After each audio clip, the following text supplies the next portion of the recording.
আসসালামু আলাইকুম রহমতুল্লাহ। আজকে ডেলি কম্বোর জন্য ডেলি কম্বের উপর একটা ক্লিক করে দিন। আমিও ক্লিক করে দিলাম। এখান থেকে আপনারা ডাইরেক্ট চলে আসবেন মার্কেট, দেখতে পাচ্ছেন মার্কেটের উপর একটা ক্লিক করে দিবেন। এখান থেকে প্রথমে যেটা রয়েছে স্ট্যাকিং, দেখতে পাচ্ছেন আমার স্ট্যাকিংয়ে কাটবে 15 লেভেল পর্যন্ত গিয়ে আছে। এখানে 2.5 আমার মানে 2.5 মিলিয়ন এখান থেকে আমার টোকেন কেটে নেবে। তো যাদের আরও বেশি রয়েছে ভাই, এটা তারা করতে যাবেন না।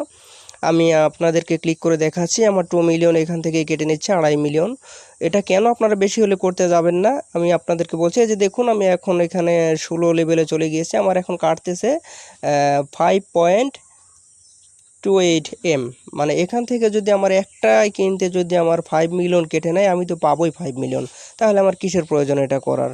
তো যাদের এভাবে বেশি কাটবে ভাই, তারা করবেন না। আমি শুধু একটা দেখিয়েছি যে একটা আমার কমপ্লিট হয়ে গেছে। এরপরে লিগ্যালে একটা ক্লিক করে দিন। এখান থেকে চলে আসবেন, একটু নিচের দিকে স্ক্রল ডাউন করলে দেখতে পাচ্ছেন লাইসেন্স ইউরোপি, এটাতে একটা ক্লিক করে দিন। তো আমি এটাতে একটা ক্লিক করে দিলাম। এটা হচ্ছে দ্বিতীয় কার্ড। তো যাদের এগুলো মিলিয়নের উপর চলে গেছে, তারা দয়া করে এগুলো কেউ পূরণ করবেন না বা নেবেন না। এরপরে স্পেশালসে একটা ক্লিক করে দিন। আপনাদের তৃতীয় কার্ড এই যে দেখতে পাচ্ছেন, এটা কোয়ার্টার ফাইনালস, এখানে একটা ক্লিক করে দিন। তো এখানে কাটছে আমার 54,000। তো যাদের এটা মিলিয়ন পার হয়ে গেছে ভাই, দেখতে পাবেন যে আপনারা এই তিনটা করতে গিয়ে যে 5 মিলিয়নের উপর কাটতেছে, তাহলে করার দরকার নেই ট্র্যাক দ্য প্রাইস। কেননা তাহলে আপনাদের বেশি কাটতেছে কিন্তু পাচ্ছেন কম, তাহলে সেটা দিয়ে কি প্রয়োজন? তো আমার তিনটাই পূর্ণ হয়েছে, যে দেখুন আপনাদেরকে দেখাচ্ছি আমার তিনটাই পূর্ণ হয়ে গেছে অলরেডি। তো আমি 5 মিলিয়ন এখান থেকে পেয়ে গিয়েছি, কিন্তু আমার কেটে নিয়েছে প্রায় 3 থেকে 4 মিলিয়নের কাছাকাছি।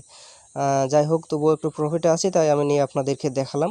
তো যারা ভাই অধিকাংশ এভাবে বেশি চলে যাচ্ছে, তারা এটা নেবেন না, না নেওয়া ভালো। যেটাতে কম রয়েছে কিন্তু প্রফিটেবল দিচ্ছে আপনাদেরকে, সেটা নেওয়ার চেষ্টা করবেন।